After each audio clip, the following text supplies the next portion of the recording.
So in this video, what we're going to be doing is we're going to be talking about cylindrical and spherical coordinates.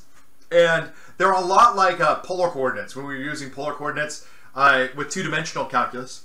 But now we've got three-dimensional calculus, and so we actually need to add basically a third variable. Kind of makes some sense, right? You got three variables for three-dimensional work. You're going to need three, what we call cylindrical or spherical coordinates in order to actually do spherical work. So the first one we're going to talk about is called cylindrical, or the cylindrical system. And so what you want to imagine is, we've got x, y, and z. Okay, we've got the x, y, and z axis. And so if you so the x and y axis right now for us is flat. So I'm going to kind of turn it on, turn it up so it's like, window facing you.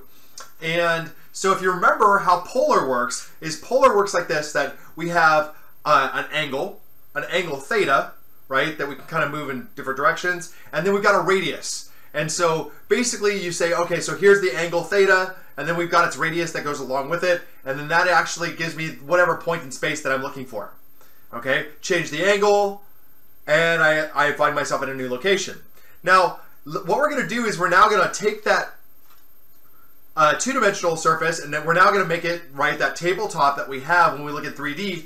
And basically what we're going to say is okay, well, that gives me essentially my x and y, because remember I can find x and y using theta and r. Okay, so there's x and y. All I need now is a z. So I'm going to say, all right, so r tells me how far away from the origin I'm going on the xy plane. Theta tells me that angle that I'm looking for, and then z is just going to tell me how far up I'm going on the z-axis. And that's the concept that we're going to be utilizing when we work inside of cylindrical. The reason why we're going to call it cylindrical, and we'll show you what that looks like, is because essentially what you've got is that for every value of r, you're going to generate a circle, and then differing values of z moving up and down, right, we're going to end up with essentially a cylinder, right? You're going to have that circle, and then it moves up and down, and if you could kind of imagine a circle that's moving up and down on the z-axis ends up being a cylinder. And I'll see if I can draw that for you just to demonstrate. So looking at cylindrical, this is how it's going to shape up. First, it should be pretty recognizable as we've got polar.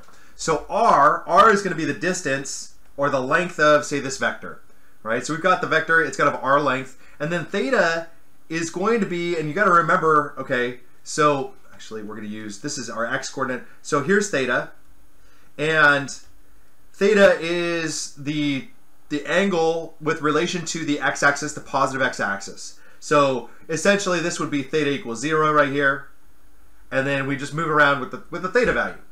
Now if you imagine as I go around 360 or however many I actually want to go around, okay, what's going to end up happening is I'm going to end up getting, and it's a little tricky when you do it in 3 dimensions, I'm going to end up getting, right, a circle. It only looks elliptical because of the 3-dimensional aspect to it. Okay, and then now here's my z-axis. And so, like, for example, if we call this z naught, right? At z naught, we can actually also draw the same circle.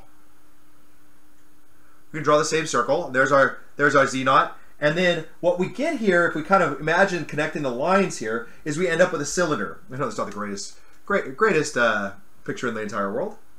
I'll make it a little bit better. But you end up with basically that cylinder right there. Okay? If you went down on the z-axis, let's say, for example, we go down on the z-axis, down here, let's call this z1, and we look here, z1, and again, I can kind of connect it there, and I end up with a cylinder. This cylinder, if you want to think about it this way, the cylinder has a radius, r, okay, is its radius. Change the radius, and we change that cylinder. Also, it's got a height, right? Okay, if you think about this height, the height of this cylinder is going to end up being z naught minus z1. Okay, those aren't really all that important in terms of like the dimensions of the cylinder. It's just to kind of understand that that's how the cylinder works. And then the theta, okay, is just a value, right, in terms of between 0 and 360 if we're working with degrees, or it'll go between 0 and 2 pi. We, of course, could go more than 2 pi if we wanted to. That's not a problem either. Okay, and so if I were to draw a picture of this, what I'm going to do is to imagine a point in space, I'm going to utilize these three. I'm going to utilize r, I'm going to utilize theta, and I'm going to utilize z. okay? Right? R for my radius. Theta is an angle from, okay, the x-axis, and that's on the xy plane, and then z is the height, or how high it is, how high the point is. It's on where it is on the z-axis. So let's take a look at some points in this sphere, in my cylindrical coordinates. So let's take a look at, we got our axis, and I want to make sure we understand, here's x, here's y, here's z, and this part here, the part that is essentially would be facing me, so like it's this area in right here, right? That's my first quadrant. And so if I'm kind of thinking about this, if that's theta, that theta right there is going to be greater than or equal to 0, less than or equal to 90, or between 0 and pi over 2. Okay, that's where that is. Then we have this area right in here. That's going to go from 90 to 180. Then we have 180 to 270. And then we have 270 to 360. That's essentially how those values work. Okay, and so one thing as we're drawing these points in space is to be clear that, you know, the visual of 90 to 180 is actually smaller than the one from 0 to 90. Not that they actually are in reality, it's just that when you're drawing the picture, that's what's going to happen. So now let's take, for example, let's say we have the point, we'll call the point V, and we'll have the point V equal 1 pi over 3 and 4. So notice this is going to be my R, this will be theta, and this will be z. Okay, so we have R theta z, and that's the order that we have our cylindrical coordinates in. So R is 1, so this is unit, and then we're going to go pi over 3, so we're going to go 60 degrees. Okay, so you kind of imagine that's about 60 degrees. It's not going to be perfect. So 1, 60 degrees, I kind of create a vector out to there. And then 4, I'm going to go up 4. And so now, if I imagine that's 4 up, okay, we can say, okay, so I went 1 over 60 degrees, right, my pi over 3, and then up 4, and this ends up being 1 pi over 3, 4. And there's my point. Let's take a second example. We'll have W, and it'll be 3, and then it'll be pi, and then we'll have negative 1. So we're going to go over 3, okay? 1, 2, 3, say for example. There's 3 in that's the length of my radius. I'm going to move it pi.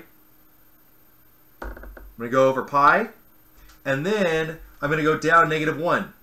Negative 1, and so there's my point now, 3 pi negative 1.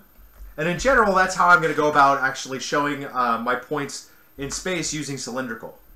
One thing to notice, that R is positive. It's a radius, okay? But our z's can be positive or negative depending upon where you're going on the z-axis. And our thetas can be any value that we want, okay? Because we just want to imagine that if we go past 360 degrees or past 2 pi radians, then all we're going to be doing is just doing another circle. So now what we want to do is we want to make some conversions to cylindrical. It turns out they're pretty much identical to the ones in polar. So when cylindrical, we're going to have that x is going to equal r cosine theta, y will equal r sine theta, and then we'll have z equal to z. Okay, so basically x equals r cosine theta, that's your polar conversion. Y equals r sine theta, that's also your polar conversion. And then z equals z is just going to be the z value. So given that's the case, that's actually going to kind of help us out a little bit here too. Because in addition to that, we can also say that, if you remember, that r squared is going to equal x squared plus y squared. And then also that tangent theta is going to equal y over x. And if you remember, that's what we did from polar. Okay, so that's actually going to help us to find r and also theta. All right, so these are just ones that we use from polar. So let's suppose that we want to write 1, negative 3, 5 in cylindrical. Well, what I'm going to do in order to find r is I'm going to let r squared equal, in this case, that's x, so it's going to be 1 squared plus, and this will be negative 3 squared. So this will be 1 plus 9, which equals 10, and that's r squared. So r is going to equal the square root of 10. Now we need to find theta, so I'll find theta by taking tangent of theta, and that'll equal then, it's going to be y over x, so that's going to be negative 3 over 1, which equals negative 3. And then all I need to do is I'm going to go out and I'm going to figure out what theta is. So I get tan theta equals negative 3. That means that theta is going to equal tan inverse of negative 3, okay, which ends up equaling in radians negative 1.24904. Now, I want to be careful here. I want to imagine my graph, and I'm actually going to go in and graph my point here because it's going to be important. I need to remember that tangent goes from negative pi over 2 to pi over 2. Okay, so negative pi over 2 to pi over 2, and that means that the value that I'm getting here is going to be in this region, right in there. Now, what if my point's not actually in that region? I've got to figure out, you know, what the actual value is. So I've got negative 3, or 1, so I go 1, and then negative 3, okay, great. So negative 3, 1, 2, 3. So basically I am in that fourth quadrant, right, which actually is a value that I can get, and then I am going up by 5. So I cut it up here, but notice that this point, my xy is in quadrant 4. And since it's in quadrant 4, it's within the standard domain for tangent, and so consequently I can just use that one. If on the other hand it had been in, right, if it had been in this region right here, inside of the second or the third quadrant, then what we would have to have done is we would have had to add pi, right, because we've got to put it into that second and third quadrant. So consequently, my new vector is going to end up being root 10, that's r, then we have theta, negative 1.249, and then 5. Okay, because z remains z, and there is our cylindrical coordinate. Let's try another one. So let's take, for example, I'm going to use now 1, comma, square root of 3, 2. All right, so there's my point. And I'm going to start out this one, I'm going to actually graph it. You can tell, I mean, if you're, you know, kind of skilled at these kind of things, you can tell this is the first quadrant because they're both positive. So that's cool. And we're going to go, here's 1. Okay, root 3 is a little less than 2. So imagine, and then we'll go up 2. And so consequently, what we can see here, right, there's our point 1, comma 3, 2. And what we can see is that at least in terms of the xy plane, it's in that first quadrant. So when I find the inverse tangent, I can just utilize whatever my calculator tells me because it's going to be in the first quadrant. So now I've got r squared is going to equal 1 squared plus the square root of 3 squared, which equals 1 plus 3, which equals 4. And so r is going to equal 2. Then I'm now going to take this and I'm going to get that tangent of theta, so that I can find theta is going to equal the square root of 3 over 1. And so theta is going to equal tan inverse of the square root of 3. And so that means that theta is equal to pi over 3. Notice, again, we're in that first quadrant, so we can just keep it as pi over 3. Okay, so our graph shows as pi over 3. And so our equation now is going to be 2 comma pi over 3. And then remember, z is just going to stay the same, so it's going to be 2. So if I kind of look at that, what does it look like? Okay, my radius is going to be 2. I'm going to go over pi over 3, so I'm going to go about 60 degrees. Okay, and then I'm going to go up. And pretty much, I mean, you can kind of see that that's going to be the case. It's going to be basically in the same position. Graph isn't perfect, but you can kind of tell that the two of them actually are pretty much the same. Now to transform cylindrical into rectangular, it's actually, you know, we already have our equations. We have x equals r cosine theta. We have y equals r sine theta. And we have z equals z. Okay? So like, let's say, for example, I want to transform, right? Okay, turn, and this is 2 pi negative 4 into rectangular. So all I got to do now is I let x equal 2 cosine pi, y equal 2 sine pi, and z will then equal just negative 4. 2 cosine pi is going to end up being negative 2, and 2 sine pi is 0. So my rectangular coordinate is negative 2, 0, negative 4. All right, so now let's say we want to write some cylindrical equations in rectangular. So since what we're looking to do is to write these cylindrical equations in rectangular, we're going to say, okay, so we're going to utilize again, we're going to use x equals cosine, r cosine theta, y equals r sine theta, z equals z, okay? And then we'll also maybe possibly have to use as well that r squared equals x squared plus y squared. That might come in handy. And we might also have that, we'll have to use that tangent of theta is equal to x over equal to y over x. Okay, so that might be another one that we might have to use. So let's start out with something like fairly simple. Let's use that r equals 4. Okay, so we've got r equals 4. And so what we know is that r squared is going to equal the square root of x squared plus y squared. So r is going to end up equaling the square root of x squared plus y squared. And that's going to equal 4. So straight substitution. So I've got the square root of x squared plus y squared equals 4. When I square both sides, right, to get rid of that square root, I'm going to end up with x squared plus y squared equals 16. And I know what that is. That's a circle. Okay? It's a circle with radius 4. Now, that would be if we are in 2 dimensions. In this case, that's not actually what's happening. Okay? Because notice there's no z here. And since there's no z, right, we have that z can be anything. It can be anything that we want. So we've got to actually think about, okay, so z can range, right? Z can be whatever value we want. So it turns out that this is actually a cylinder, right? It's a cylinder. And if I draw it, I'm going to draw it right up here. You can see what I'm talking about, or hopefully you can see what I'm talking about. I've got r is 4. So let's say, for example, that's a distance of 4. There's my r. And then I'm going to imagine that I'm going to construct a circle on the xy plane, which is great. But now z can be whatever I want because I'm in 3 dimensions. Okay? So consequently, I go up, I go up, I go up, right? Okay? And I can generate another circle that still has a radius of 4, but is at a different z value. So this actually turns out to be a cylinder. Right? So this is a cylinder with radius 4. Something kind of cool to think about here too, when you're thinking about the cylinder with radius 4, is that we don't actually have a height for the cylinder. We haven't set out what z has to be. Z doesn't have to be a particular value, okay? It can be any value that we want it to be. And so consequently, what I can do here is I can just say, okay, you know what? Z can be whatever value I want. So consequently, this cylinder actually looks like it's going to go on forever, right? It's going to go on infinitely.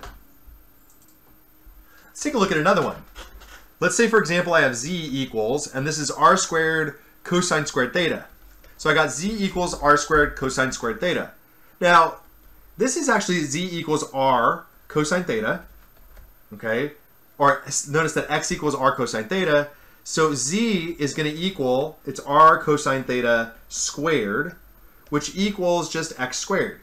So what I've got here is I've got z equals x squared.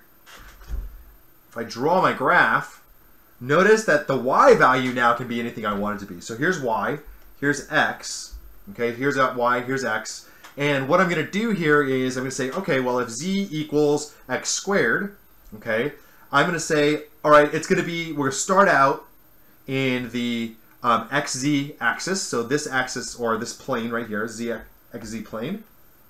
All right. And then this is a parabola, your standard parabola in the xz plane. Okay.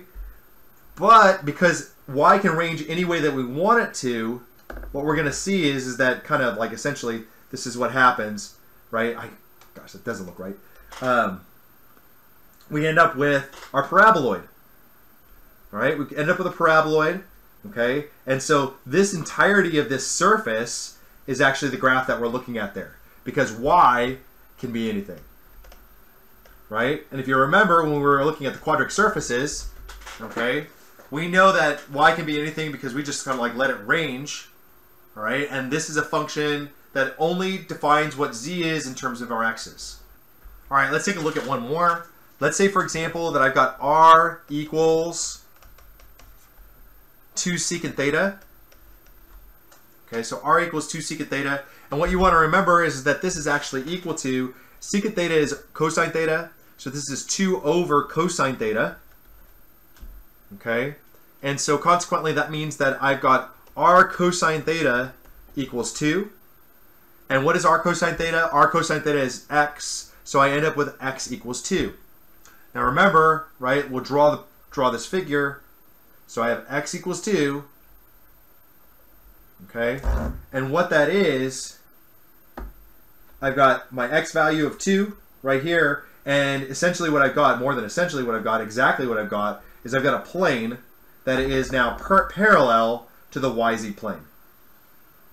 I got a plane parallel to that YZ plane located at x equals 2.